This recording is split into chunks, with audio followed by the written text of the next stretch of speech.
What's up, people? LK back on the tube here. I've got a brand new unboxing video for you guys today. Inside the box is a highly sought after item a lot of you probably heard of by now if you're watching this video. This is the brainchild of a gentleman by the name of Kevtris. It's the high-def NES. This particular model is the fully modded top loader put together by Jason from GameTech.us. Ordered this the other day, and I just happened to catch it at the right time after stalking his page for probably 3 days. I caught one that went up, snagged it immediately, and here we are 3 days later. It arrived at my front door. So already an A+ for shipping, and we're going to bust this thing open and take a look at it, and I'm going to give you guys a demonstration here so you can see what it's capable of doing. And first look at the box here. It is heavily taped. Jason definitely spared no expense in the electrical tape here. Let's bust her open here, see what she looks like.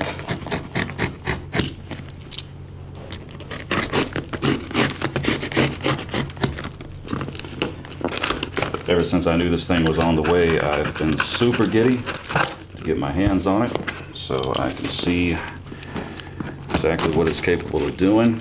For those of you who have already done your research, I'm sure you know the high-def NES bypasses the need for the RGB mod and the FrameMeister. It creates a native digital, fully HD 1080p at 60 frames per second signal that does not need to be converted from an analog signal at all. And our first package here feels like the top loader. And I'm not done with this just yet.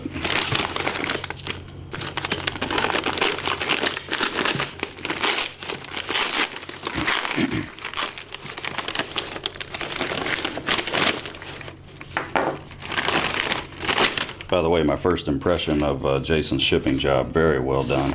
This thing was packed in here pretty tight. Not a lot of room for it to move around at all. And there she is, NES top loader. A lot of people recognize the console, but not many people have seen this. That is the new fully modded HDMI out port that has been fitted in the back of the case here. And let's see what else we got in the box. And we've got an HDMI cable here. And from what I remember reading the description on the product page, this cord has been slightly modified to make up for the insertion of the port. And I'm not sure how well you can see this if you get a close-up here. This is the rubber that looks like it's been slightly modified. It's been cut ever so slightly to compensate for that. And I'm really thankful, gracious Jason, for doing that, because I didn't want to do it. And looking at the piece that's been shaved away, yeah, if you get a shot here, you can see where the port has a slight indentation. One of the recent videos on his website, he actually explains that this is going to be taken care of soon in future releases. So this will not be as big of an issue as it is now, but as it stands, we have a cable that's going to fit in there no problem. So I am super stoked about that. And we've got AC power adapter here. And this was also advertised to be included in the box. There she is. And we've got our old school controller. Hell yeah. And just a quick look inside the box here, just to give you an idea of the kind of shipping job Jason does over at GameTech. He definitely took care in packing this thing tight with plenty of cushioning. So the top loader did not have any room to get knocked around on its way here. So, and as usual, I usually give you guys some feedback on the experience that I had with the seller himself. Jason was very cool with his communication. Didn't really need to know a whole lot, honestly. I had done my research by the time I went to his site and saw the product.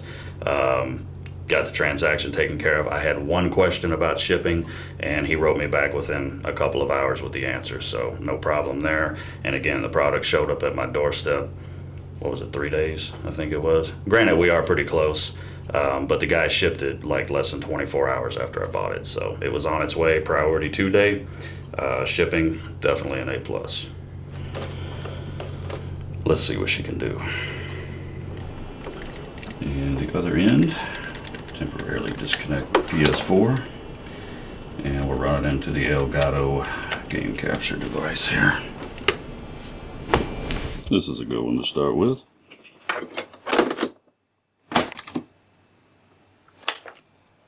Haha, we'll load it right up too. Awesome. Yeah, even got a nifty little light there under the power button. Nice touch. Alright, let's up this production value a little bit. Oh man, and I'm giddy right now. Ready to check this bad boy out. Oh man, I can already tell. Oh, that is fan-freaking-tastic. Damn, that is awesome. Are you seeing this? Whoa. And I am not used to seeing Castlevania look quite like this. Not in person, anyway. I've seen videos of emulator captures, and those of you who have your consoles fitted with the RGB mod, have them running through the FrameMeister. You know, I've seen pictures of that, seen videos of that, but not up close and personal like this. So this is it's a hell of a sight so far. I mean, the new resolution, the color, the brightness, I mean, just the overall presentation. As an old school gamer, I mean, it makes you wonder how something like this was even possible. And speaking of which, segueing, as we mentioned earlier in the video, the gentleman who made it all possible, guy who goes by the name of Kevtris, all I can say, job well done, my friend. I mean, my initial reaction, this is just almost mind-blowing. I cannot believe it looks this good. Because, you know, keep in mind, I'm not making the jump from the RGB mod in the FrameMeister. You know, I've not modded my old NES in any way. I'm jumping from the old school NES from the 80s, connected to a CRT with the RF switch, and my old school video game playthroughs have been captured using the composite cables running to a standard def DVD recorder. So you can imagine what's going through my mind right now. This is a quantum leap over what I'm used to seeing. And with the controller input, so far I'm not experiencing any lag that I can feel. Everything seems like it's pretty instant, which is something that they're currently advertising with this mod. Is that it doesn't produce any lag whatsoever. And up to this point, I would have to agree. I'm not feeling like I'm a step behind the action at any point. And I'd like to think I've gotten pretty perceptive at picking up on it, especially now that I'm a little more educated about it. I know exactly what it is and what causes it. A lot of my older playthroughs with commentary, they were recorded with the console connected to an HD TV, and due to the lag, which I was completely oblivious to, couldn't figure out why it was sucking half the time. And it wasn't until I reconnected the console back up to a CRT that I realized, hey, maybe I still can beat Mike Tyson. And the result there was that recent Punch-Out video. Could not do that when connected to an HD TV.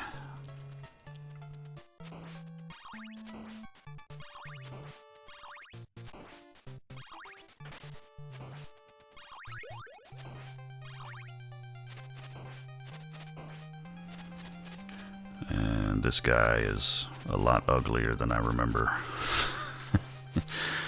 I'm making out details on his face that I'm not used to seeing.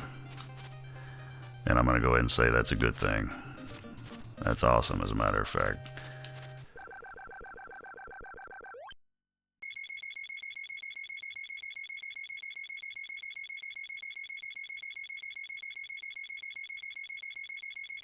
And to further illustrate the type of transition we mean when you upgrade to the HD-NES, notice the footage on the left. This is raw gameplay footage that was taken from the Castlevania demo on both sides. Both are completely untouched. The footage on the left side is very grainy, very grimy, colors are far less rich, the image is not crisp or clear whatsoever, and you get a lot of that motion blur when the game is scrolling.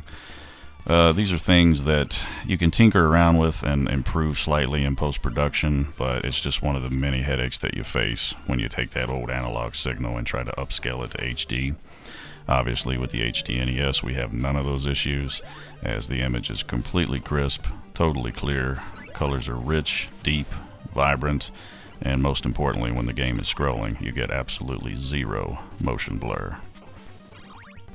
And when we take this old footage and blow it up and expand it to full screen and we slowly make the transition to the HD capture, this is where you can really see the magnitude of the type of upgrade that this mod provides. The difference is like night and day. So what's the final verdict? Is the HD-NES worth the investment? Well, it depends. You got $500 laying around? No, really, that's how much it cost. No joke. If you're fortunate enough to find the traditional front-loader NES fully modded with all the work already done on GameTech's site, that'll run you right around $400. Top loader was $5, and breaking it down piece by piece, I mean, it's really not as bad as it sounds. The top loader itself is a bit of a relic out here in old school gaming land. By themselves, in their original factory form, unmodded, their net worth around the internet usually averages right around $200. And factor in what the mod kit costs, that's right around $135. And then you got to factor in paying the guy for his time, because there's a lot to do here. You have to desolder original pieces off the motherboard, solder new pieces in, run all the cabling, put new circuit boards in, cut the piece of the case out to get the HDMI port installed. So there's quite a bit to it. I mean, this isn't your typical simple task like replacing the 72-pin connector or disabling that lockout chip.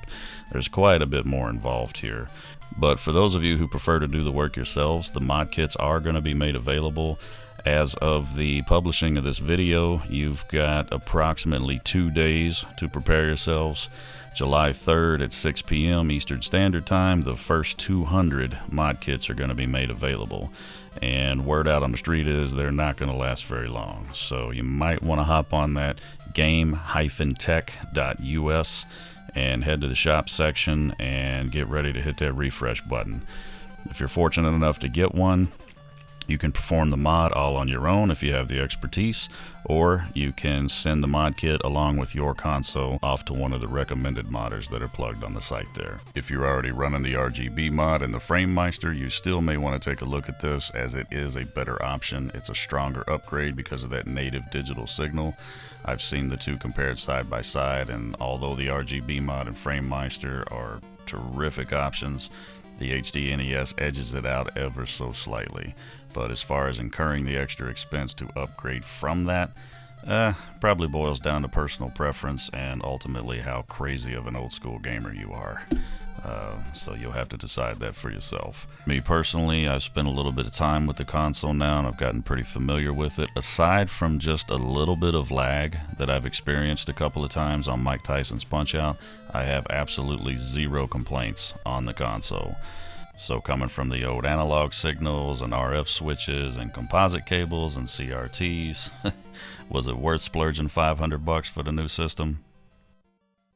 You damn skippy hippie.